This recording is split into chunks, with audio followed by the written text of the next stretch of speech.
huge thank you to everyone for making this such a special evening. I want to say a few words about my father and why I believe this weekend is so important. But don't worry, unlike Lionel, I won't go on all night long.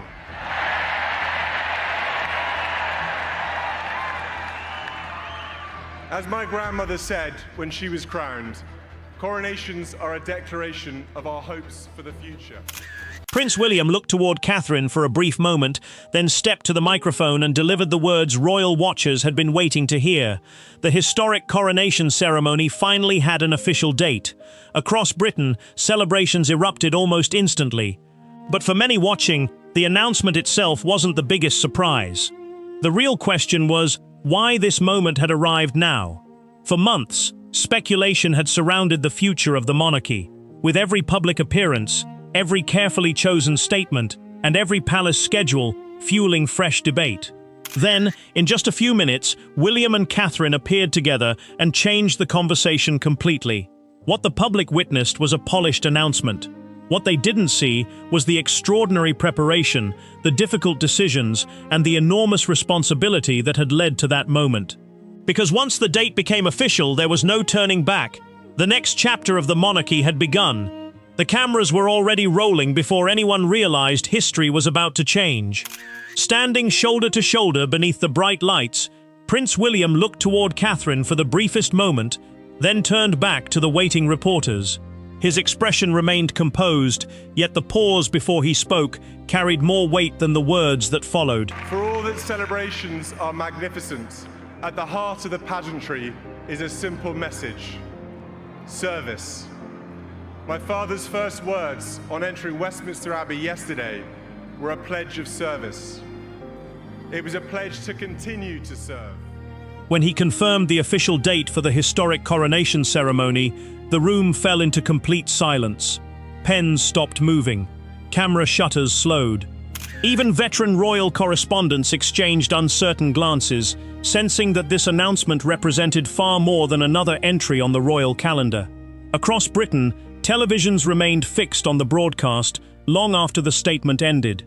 The announcement itself lasted only a few minutes, yet it unleashed countless questions almost instantly. Why had the palace chosen this particular moment? Why had preparations been kept so tightly guarded? More importantly, why did senior officials appear relieved rather than simply celebratory? According to persistent palace speculation, the public had witnessed only the final page of a much longer story. Somewhere behind closed doors, decisions had been made that would shape the monarchy for years to come, but almost none of those conversations had been heard outside the palace walls. Supporters gathered outside Buckingham Palace within minutes. Some waved Union flags while others simply stood quietly, watching the palace gates as if expecting another announcement to follow. The excitement was unmistakable, yet beneath the celebration sat an unmistakable feeling of anticipation. The official statement had answered one question, but it had quietly created a dozen more. If the coronation date had finally been settled, what had delayed it for so long? And what had changed so suddenly that William and Catherine themselves chose to deliver the news together? Hi, viewers! If you believe this historic announcement marks the beginning of a stronger future for the royal family, don't keep that support to yourself. Would you proudly stand behind Prince William and Catherine as they prepare for this next chapter? Simply answer yes or no in the comments. And if you want to see more stories that uncover every major royal development, subscribe, like this video, and share it with another royal watcher. Every subscription tells YouTube that people still care about following the future of the monarchy and want these stories to keep reaching a wider audience. No official statement explained what happened before the announcement. Palace representatives spoke only of careful planning, close cooperation, and respect for long-standing tradition. Yet royal observers quickly noticed details that seemed unusually deliberate. William spoke with remarkable confidence, while Catherine's calm smile appeared to reassure everyone watching, even as experienced commentators remarked that both seemed aware of the enormous responsibility resting on their shoulders. None of that confirmed secret negotiations had taken place, but it fueled growing speculation that weeks of confidential preparations had finally reached their conclusion. Attention soon shifted to the significance of the date itself. Royal historians immediately began comparing it with previous milestones in modern royal history, searching for symbolism hidden within the calendar. Some believed the timing reflected practical considerations involving security, state planning, and ceremonial scheduling. Others suggested it represented a carefully chosen tribute to continuity between generations. Neither explanation could be verified. Yet the discussion spread rapidly, because the palace offered almost no additional detail beyond the announcement itself. Inside Westminster Abbey, preparations had reportedly been progressing quietly for some time. It's only a week to go, so it's all systems go. We know that 7,000 defense personnel are practicing in the processions. We know that choirs are rehearsing, and we know that many volunteers are also preparing for their special moment in the coronation. But of course, all eyes are on the British royal family and the roles that Charles, Camilla, William and his family will play, because they're really at the centerpiece of next weekend's events. They certainly are. Staff responsible for ceremonial planning remained characteristically discreet, while security specialists, logistical coordinators, and heritage experts were believed to have worked through countless scenarios long before the public learned anything at all. Such planning would be expected for an event of this scale, though the exact timetable and internal discussions remained confidential. That silence only strengthened public curiosity about what had unfolded before the cameras arrived. At the same time, another question began circulating among experienced royal correspondents. Why had William and Catherine chosen to stand together for this announcement instead of allowing palace officials to issue a written statement? Their joint appearance transformed what could have been a routine scheduling update into a deeply symbolic moment. It projected unity, confidence, and shared responsibility. For many watching, that image became just as important as the date itself. It suggested that the future king and queen intended to face the next chapter side by side, presenting not only a constitutional transition, but also a partnership. As celebrations continued outside the palace, conversations quietly unfolded elsewhere. Government departments acknowledged the logistical importance of the announcement without discussing confidential planning. Church representatives welcomed the opportunity to preserve centuries of ceremonial tradition while preparing for a historic occasion. Across the Commonwealth, commentators reflected on what the future ceremony might represent for millions who continue to follow the British monarchy. We'll of course have to wait and see. The ceremony itself is expected to take around 2 hours. There are reports that the rehearsals are already running overtime. Can you take us through what we can expect? Look, this is a really complex operation involving thousands of people, but as you say, it is actually going to be shorter. Every reaction reinforced the sense that this announcement carried significance, extending far beyond Britain alone. Still, one question refused to disappear. If months of planning had truly reached their conclusion, why had insiders described the final days before the announcement as unusually tense? Several royal commentators pointed to subtle changes in scheduling, restricted access around key palace offices, and an increase in confidential meetings involving senior advisors. None of these observations proved internal disagreement, yet together they painted the picture of an institution working carefully to ensure every detail was settled before speaking publicly. Whatever had happened behind those historic walls, it appeared important enough that absolute unity became the highest priority before any announcement reached the nation. By nightfall, newspapers, broadcasters, and online commentators had all reached the same conclusion. The coronation date itself was only the beginning of the story. The real mystery lay in the unseen weeks leading up to that remarkable moment. According to growing royal speculation, private consultations, carefully guarded documents, and delicate family discussions had all converged before William finally stepped forward to deliver those unforgettable words. What remained hidden was not simply how the date had been chosen, but who had helped shape the decision, who had questioned it, and what final agreement convinced everyone that the moment had finally arrived. The answers, if they ever emerged, promised to reveal a side of royal life that the public had never been meant to see. 2 weeks before the public announcement, a confidential folder bound in dark blue leather sat open on the massive oak desk inside the palace private library, its pages marked with urgent red marginalia. Rain lashed against the high arched windows, but the three men standing around the table paid no attention to the storm outside. A senior constitutional advisor tapped his finger against a single line in the draft schedule, his voice barely above a whisper, warning that advancing the timeline by even 48 hours risked a catastrophic breach in diplomatic protocol. Across the desk, a high-ranking military coordinator leaned forward, his knuckles white against the dark wood, arguing that every hour of delay increased the danger of an unauthorized press leak that could throw the entire government apparatus into chaos. We know the Governor General, the governors of several Australian states are attending. We also know that some Indigenous Australians will be very prominent in the coronation ceremony, and we know that King Charles is very keen that Indigenous Australians are very present. So before the King arrives at Westminster Abbey, various representatives of different Commonwealth realms. The air in the room was suffocating, heavy with the scent of aged paper and the distinct, sharp tension of high-stakes institutional panic. For nearly 3 hours, the quiet war of nerves had continued without a single moment of relief. Schedules were drafted, scrutinized, and immediately torn apart. Security chiefs presented confidential risk assessments showing that major traffic arteries through central London would need to be sealed far earlier than originally planned, a logistical nightmare that required direct coordination with the Home Office. Yet, every time the constitutional experts tried to align the ceremonial requirements with state security demands, another conflict emerged. The tradition of centuries was grinding directly against the relentless demands of modern public safety. In the corner of the room, a lead planner from the royal household paced silently back and forth across the woven carpet. He knew better than anyone that the monarchy lived and died by its public perception. If the announcement came too early, critics would claim the institution was acting out of desperation, rattled by months of intense public speculation and media scrutiny.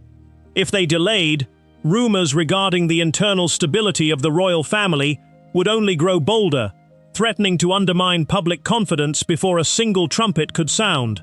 It was an impossible balance, a delicate tightrope walk, where a single miscalculation could derail the carefully constructed image of stability that had taken generations to build. Outside the library doors, the palace corridors were eerie in their quietness. But behind those thick wooden panels, the disagreement was growing increasingly sharp. Disputed reports later whispered among palace staff suggested that one senior advisor went so far as to threaten his resignation if the proposed security protocol was forced through without government approval. Whether those rumors contained truth or were simply the product of heightened anxiety, the reality was unmistakable. The institutions supporting the crown were fractured over how to proceed, caught between traditionalists who demanded adherence to established precedent and modernizers who insisted that rapid execution was the only way to retain control of the narrative. By late afternoon, the library was strewn with revised maps, encrypted communication logs, and confidential lists of foreign dignitaries. Every name on those lists represented a potential diplomatic minefield. Invitations could not be printed, transportation routes could not be finalized, and local law enforcement could not allocate their forces until one fundamental element was locked in place: the precise date of the ceremony. Yet, every proposed date seemed to trigger a new wave of objections. One option conflicted with a major European summit, another fell on a significant religious anniversary, and a third left insufficient time for Westminster Abbey to complete necessary structural preparations to accommodate modern broadcast technology. The pressure inside the room was compounded by the constant threat of an external breach. Cryptic posts had already begun appearing on social media platforms, hinting that something massive was being orchestrated behind the scenes. Though palace press officers worked around the clock to downplay the rumors, framing them as mere internet fantasy, the digital chatter was growing deafening. The advisors in the library knew that their time was rapidly expiring. If a foreign news outlet managed to break the story first, the palace would lose its ability to guide the narrative, reducing a historic moment of state continuity to a defensive media scramble. As dusk fell, turning the heavy rain outside into a dark grey blur, the discussion turned to the financial and practical logistics of the ceremony itself. Financial planning documents, marked strictly confidential, detailed the immense cost of securing the capital for an event of this magnitude. Government representatives insisted on complete transparency regarding taxpayer funds, demanding that every pound spent on security and ceremony be rigorously justified. This required senior palace planners to defend decisions down to the number of ceremonial guards lining the procession route, adding another layer of bureaucratic frustration to an already exhausted team. Amid the mounting fatigue, a subtle shift occurred within the meeting. The legal experts presented an updated analysis of constitutional precedents, highlighting how previous monarchs had handled accelerated transitions during times of national uncertainty. They pointed out that while tradition provided a framework, it was never meant to be a prison. The crown had survived for 1,000 years precisely because it possessed the flexibility to adapt to unprecedented circumstances. This argument briefly quelled the heated debate, forcing both the traditionalists and the security chiefs to re-examine their positions through the lens of long-term institutional survival rather than immediate administrative convenience. However, resolving the broader strategy did not eliminate the immediate operational hurdles. The church representatives present raised deep concerns regarding the spiritual elements of the service, reminding the room that the ceremony was fundamentally a sacred rite, not merely a political or media spectacle. They insisted that sufficient time must be allocated for spiritual preparation and traditional rehearsals within the abbey itself, a requirement that directly clashed with the security team's desire to keep the venue locked down for as short a window as possible to minimize public disruption and security risks.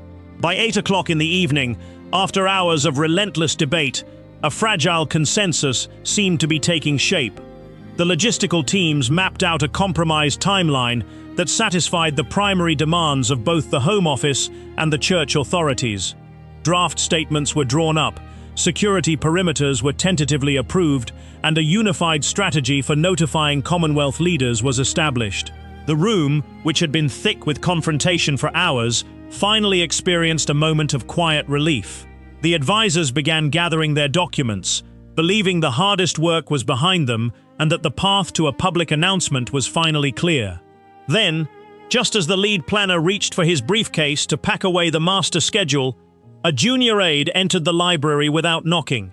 He held a freshly decrypted message from the Ceremonial Logistics Division, marked with the highest priority classification. The room fell instantly silent as the lead planner took the paper and read the brief handwritten note. His face paled. An unexpected structural issue had just been identified deep within the historic framework of the venue, an issue that directly compromised the primary route intended for the ceremonial procession. The entire schedule, so painstakingly constructed over weeks of high-tension negotiations, was suddenly thrown into complete jeopardy, leaving the team with zero room for error and an impending deadline that was now rapidly collapsing upon them. The heavy oak doors of the private family study clicked shut, cutting off the low murmur of palace security guards outside and leaving Prince William, Catherine, and King Charles standing in absolute, heavy silence. On the central table lay a single black leather portfolio, untouched, its brass clasp gleaming under the dim chandelier light. Charles stood near the high-curtained window, his reflection ghostly against the rain-streaked glass, his shoulders slightly hunched under the weight of an unseen mantle. William stepped forward, his knuckles white as he rested his hand on the back of a carved chair, his voice tight with suppressed emotion, as he asked his father if he was truly ready to move forward with a decision that could never be undone. The emotional atmosphere in the room was suffocating, thick with the unspoken knowledge that they were no longer just a family discussing the future, they were an ancient institution deciding its own survival. Charles turned slowly, his face etched with decades of public service, personal sacrifice, and the quiet horror of confronting his own mortality and place in history. He looked at his eldest son, not as a monarch looking at an heir, but as a father who understood the terrible, unyielding weight of the crown William was destined to inherit. For months, rumors had swirled through high society that Charles was struggling with the physical and psychological toll of his reign, but in this private sanctuary, the truth was far more profound than any tabloid gossip could depict. Catherine sat quietly at the end of the table, her steady composure acting as the fragile anchor holding the two men together. Her eyes moved carefully between husband and father, sensing the silent battle raging in both their minds. William was consumed by an agonizing conflict, a deep, gnawing guilt over stepping into a role that signaled the eventual end of his father's era, while simultaneously feeling the relentless pull of duty demanding he take charge. Catherine knew that one wrong word, one moment of hesitation, could fracture the fragile unity they needed to present to a watching world. She reached across the polished wood, placing her hand firmly over William's trembling fingers, bringing a sudden, quiet grounding to his racing thoughts. In those tense minutes, the conversation stripped away all royal titles and constitutional formalisms.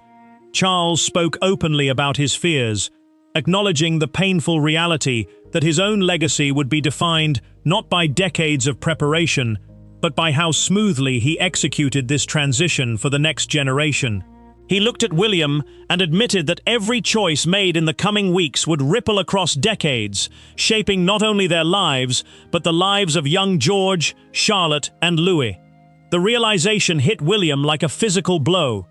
He was not just stepping toward his destiny, he was exposing his own children to the same intense, unrelenting public spotlight that had defined his own youth and carved deep scars into his past. Look at your own family right now. Look at the sacrifices your parents made so you could stand where you are today, and ask yourself if you have the heart to turn your back on them when they need your loyalty most. If you truly care about the truth behind the sacrifices made for duty and family, subscribe to this channel right now, hit the like button, and leave your thoughts in the comments, because staying silent while real history unfolds is a betrayal of the truth itself. The quiet dialogue inside the study deepened as Charles brought up the complex psychological burden Catherine would carry as the future queen consort. It was a role that demanded absolute devotion, constant visibility, and an extraordinary capacity to endure public scrutiny without ever revealing personal pain. Catherine met the king's gaze directly, her voice calm, clear, and unwavering, as she reassured him that she had long accepted the reality of her calling. Yet, behind that serene exterior lay the sharp, painful understanding of what this meant for her home life, the loss of privacy, the endless protocol, and the constant sacrifice of personal freedom for the preservation of the crown. Speculation later circulated among royal commentators that this very conversation was where the decision to present a joint public appearance was born. Insiders whispered that Charles himself insisted William and Catherine stand front and center when the announcement was made, signaling to the global public that the future was already secure in their hands. Whether that detail was a deliberate strategic maneuver or an organic moment of fatherly grace, the impact was undeniable. It forced William to confront his own readiness, stripping away any remaining doubts about his ability to step into the light and shoulder the monumental expectations of a global audience. As the clock on the mantelpiece chimed late into the evening, the emotional exhaustion in the room reached its peak. The three of them had dismantled years of emotional distance, laying bare their anxieties, their fears of irrelevance, and their shared determination to protect the monarchy from internal decay. Charles walked over to the table and finally unclasped the black leather portfolio, drawing out a series of confidential briefing papers prepared by senior constitutional experts. He spread them across the table, revealing detailed timelines, line items of ceremonial duties, and personal notes written in his own fluid handwriting over the preceding weeks. William leaned over the documents, his eyes scanning the dense text until he reached a section marked with a distinct red seal. It was a confidential addendum, reviewed only by the king and a select handful of high-ranking palace officials during their final private consultations. As William read the highlighted lines, his breath hitched slightly in his throat. Catherine leaned in beside him, her eyes widening as she processed the text. Embedded deep within the formal constitutional recommendations was a single, astonishing clause, a strategic proposal so unexpected that it threatened to alter the very dynamic of the upcoming ceremony and fundamentally reshape the public perception of the entire royal structure. A heavy steel door clanged shut inside the cavernous nave of Westminster Abbey, echoing off centuries-old stone as armed security officers and high-ranking logistical marshals sealed off the perimeter for a midnight walkthrough. Shadows stretched across the empty choir stalls, illuminated only by high-powered tactical floodlights placed strategically to map out broadcast angles for international news networks.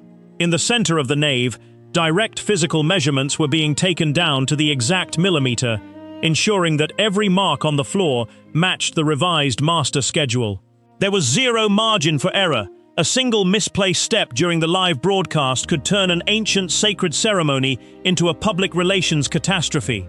Behind the scenes, the sheer scale of government and military coordination was reaching a fever pitch. In dark, windowless briefing rooms beneath Whitehall, intelligence officers and high-level civil servants worked through continuous security simulations, analyzing potential threats ranging from civil unrest to sophisticated cyber operations. Communications logs, cleared for restricted access only, showed near-constant transmissions between the Home Office, Foreign Diplomatic Corps, and Palace security details. The pressure was immense. Dozens of foreign heads of state, foreign royals, and international dignitaries were expected to arrive, requiring an unprecedented umbrella of protection across central London. At the exact same time, a private dress rehearsal was quietly underway, far from public eyes, where every gesture, movement, and exchange was being rigorously tested under extreme tension. William stood near the designated altar area, his arms folded across his chest, watching senior marshals place velvet cushions and ancient ceremonial artifacts into position. Catherine stood nearby, quietly observing the strict rhythm of the procession. The emotional stakes were overwhelming. Every movement in this building carried the heavy ghost of past monarchs who had walked this exact stones before them. William was not just managing a massive state event.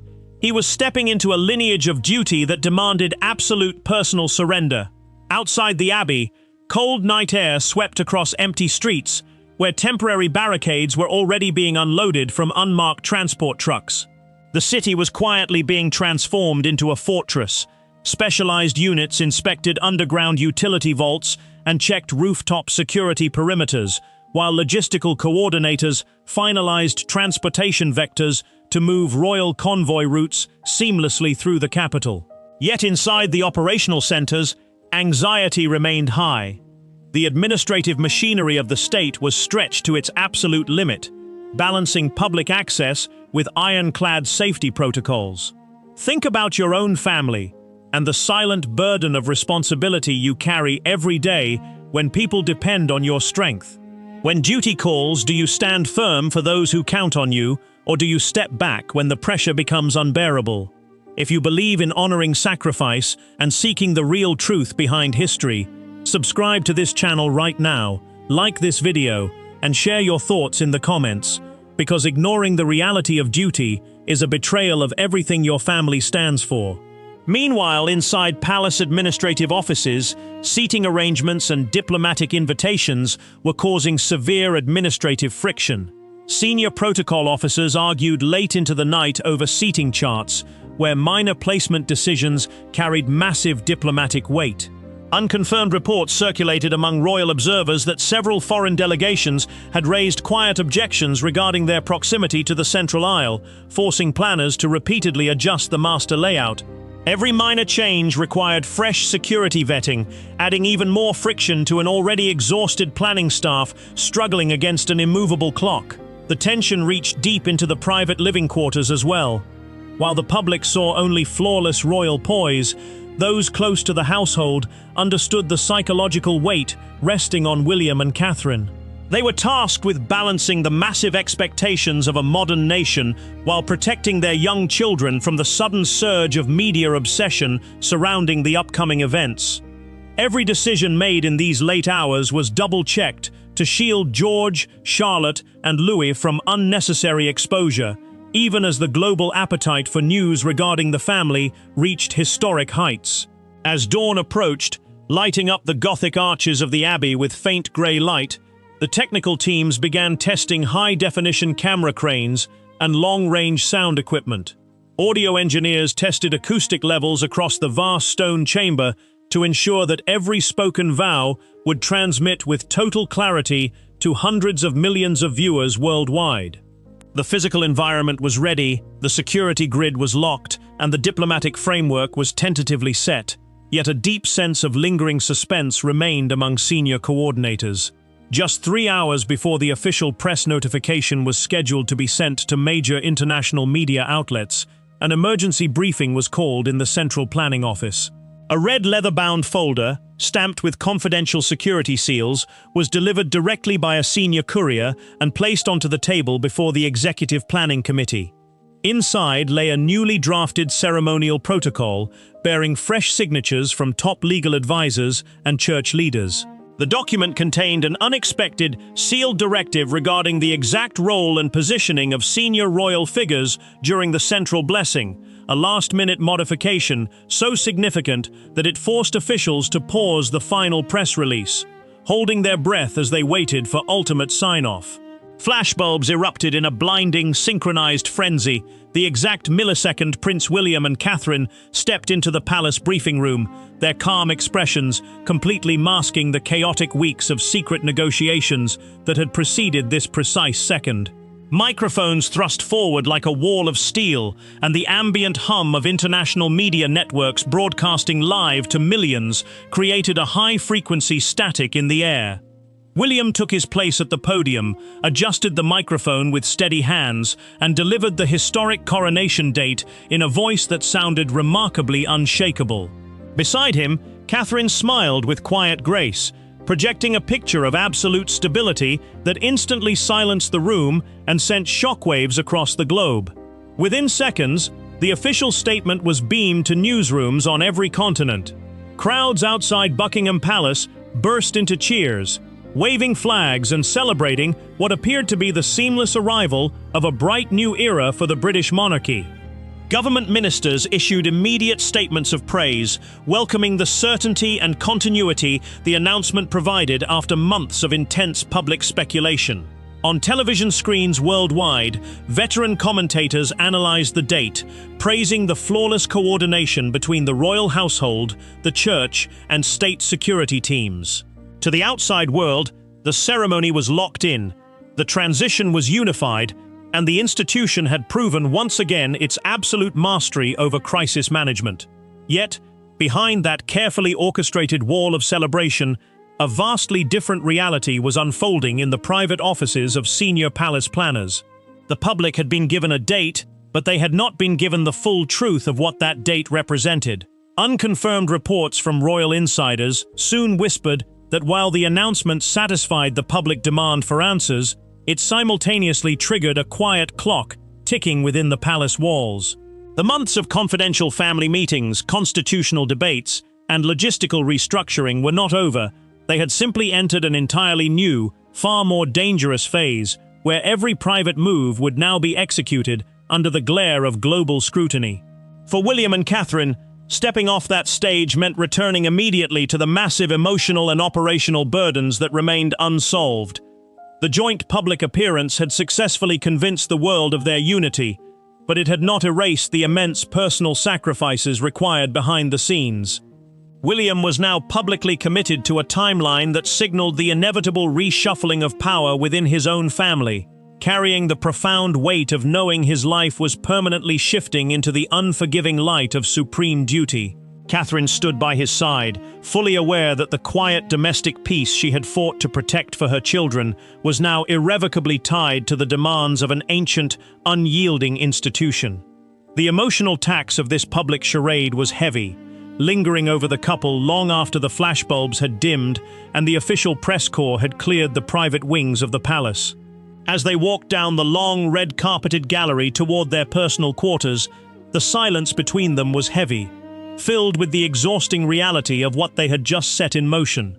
They had given the public an illusion of perfect control, but every step forward meant sacrificing another piece of their private existence. Every smile shown to the cameras was a calculated effort to suppress the severe internal friction that still threatened to tear the broader royal family apart behind closed doors. Outside, the noise of thousands of well-wishers echoed across the Victoria Memorial, a sound that should have brought comfort, but instead served as a constant reminder of the relentless expectations hanging over them. For months, the public had demanded clarity, and now that they had it, the pressure on William and Catherine was multiplied tenfold. The world was watching, waiting for the slightest misstep, the briefest flicker of hesitation, or any sign that the cracks formed during the secret negotiations were beginning to show through the polished surface of royal image-making. As night fell over London and the public celebrations outside the palace gates gradually quieted down, the central mystery of the secret planning sessions began to take on a terrifying new shape. The undisclosed sealed protocol, approved in total secrecy during the final private meeting between King Charles, Prince William, and top constitutional experts, remained locked inside a velvet-lined security safe within the royal archives. Palace sources claim that this document contains explicit instructions that will fundamentally alter the traditional roles of several senior royals during the coronation service itself, a sudden deviation from centuries of precedent that no historian or news network has yet uncovered. Deep within the private offices of Clarence House and Buckingham Palace, a handful of trusted officials were already beginning the quiet work of enforcing the terms hidden inside that sealed protocol. Confidential memos were dispatched by hand, bypassing standard electronic channels to prevent any risk of interception. These documents contain strict instructions regarding security clearances, guest seating adjustments near the sanctuary, and revised protocols for the ceremonial procession that contradicted long-standing constitutional norms. The atmosphere among those few who knew the truth was cold, precise, and filled with an unspoken dread about what would happen when the rest of the royal family discovered the contents of those orders. Speculation mounted among veteran palace staff that the sealed protocol was not merely a set of logistical adjustments, but a binding institutional decree meant to permanently reorder the inner hierarchy of the monarchy. Whispering in quiet corners, staff members noted the unusual presence of high-ranking constitutional lawyers who continued to enter and exit the private study late into the night. Something fundamental had shifted in the balance of power, and while the public celebrated a simple calendar date, the actual structure of the crown was undergoing a quiet, internal earthquake that threatened to displace key figures who had long assumed their positions were untouchable. The emotional toll of these hidden directives hit closest to home within the private family quarters. King Charles spent late hours in his personal library, reviewing the historical ramifications of the choices he had sanctioned. The decision to alter ceremonial precedents was not made lightly. It was born out of a stark, almost painful realization that the monarchy could not survive in the modern era without making severe, unforgiving cuts to its institutional traditionalism. Yet, making those decisions meant facing the deep, personal anger of family members who felt betrayed by the very authority meant to protect them. Prince William, too, wrestled with the severe weight of the sealed protocol.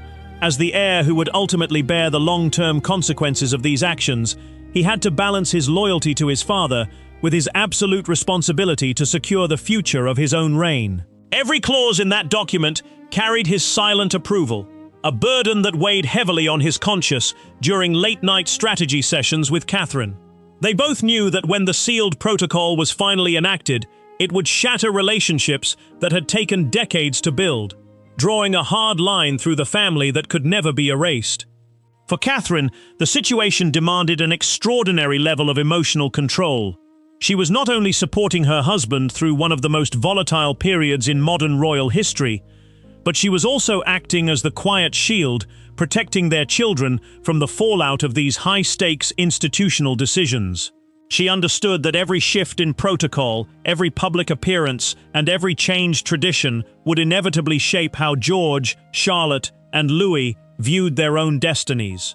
The sacrifice was immense, requiring her to maintain a serene, reassuring public image while navigating a minefield of internal palace politics and family tension. Meanwhile, behind the scenes at Westminster Abbey, the practical execution of the secret protocol began to raise subtle red flags among ceremonial planners. Orders arrived to alter key staging areas near the high altar, areas traditionally reserved for senior members of the royal bloodline. When veteran marshals requested written clarification for the sudden changes, They were met with absolute silence from palace administrators and instructed to follow the revised blueprints without question. The air inside the ancient building was thick with unspoken questions, as workers quietly adjusted staging platforms and broadcast marks to accommodate a ceremony that was rapidly departing from historical precedent. Ask yourself if you have ever turned your back on someone who trusted you completely when the pressure became too heavy to bear. If you walk away right now without engaging, without liking this video, subscribing to this channel, and sharing your true thoughts in the comments, you are choosing to look away while the hidden sacrifices of real people are buried under polished PR narratives. The contrast between the glowing public perception and the reality inside the palace grew wider with every passing hour.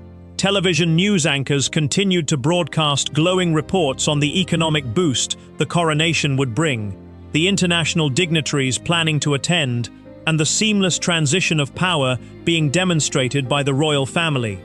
Yet inside the restricted corridors where decisions were actually enforced, the tension was nearing a breaking point. Officials worked under strict non-disclosure agreements, fully aware that a single leak regarding the sealed protocol could destroy the fragile stability the palace had worked so hard to project. Rumors began to leak into private diplomatic circles that several high-profile figures within the royal orbit had been abruptly omitted from key preparatory meetings. These exclusions were not accidental. They were the direct result of the enforcement mechanisms written into the sealed protocol.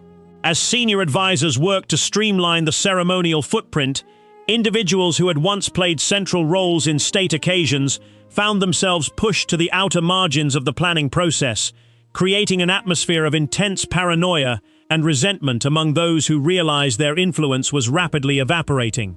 In the quiet hours before dawn, the full weight of what lay ahead hung over the silent halls of Buckingham Palace. The public announcement had bought time, but it had also set an unyielding deadline. Every day brought the world closer to the moment when the sealed protocol would have to be opened, read, and executed in front of a global audience of billions. The carefully constructed narrative of unity would face its ultimate test, not in the quiet rooms where decisions were made, but on the world stage where every reaction, every glance, and every break from tradition would be parsed by millions searching for the truth. The constitutional ramifications of the secret protocol extended far beyond the immediate ceremonial arrangements. Legal experts quietly consulted by the palace had spent weeks analyzing how the sudden restructuring of roles would impact the formal governance of the royal household.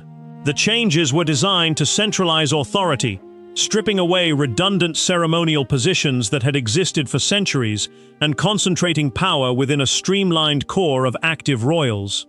While this move satisfied modern demands for a leaner, more efficient institution, it inflicted deep, lasting wounds on the traditionalists who viewed every change as a dangerous erosion of sacred royal heritage.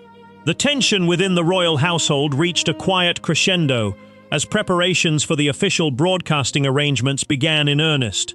Production crews working with state broadcasters were given strict instructions regarding camera angles and live coverage boundaries.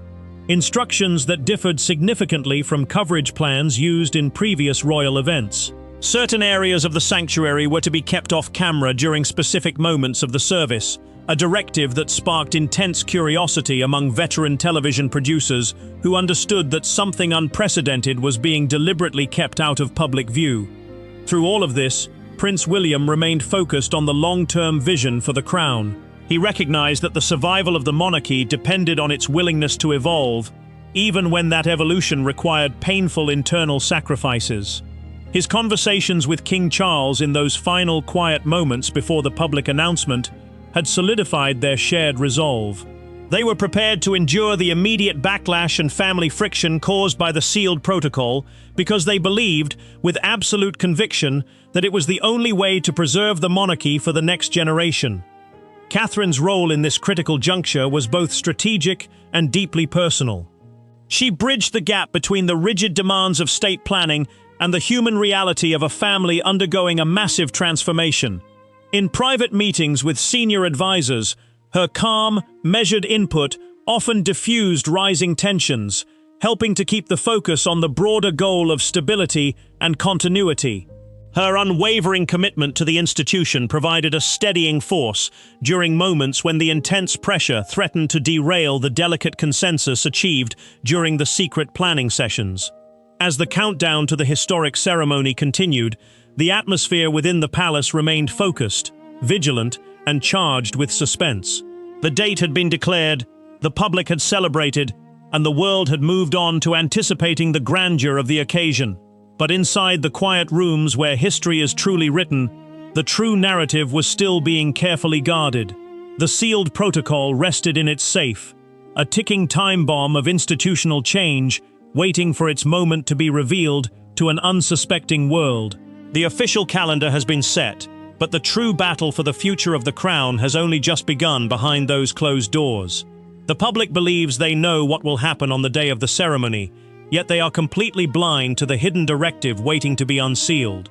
In our very next video, we tear open the secret vaults of the palace to expose the exact contents of that sealed protocol, revealing the one high-ranking royal whose role is slated to be stripped away live in front of billions, changing the hierarchy of the royal family forever. You cannot afford to miss a single second of what comes next, because the single decision they tried to hide is about to break wide open.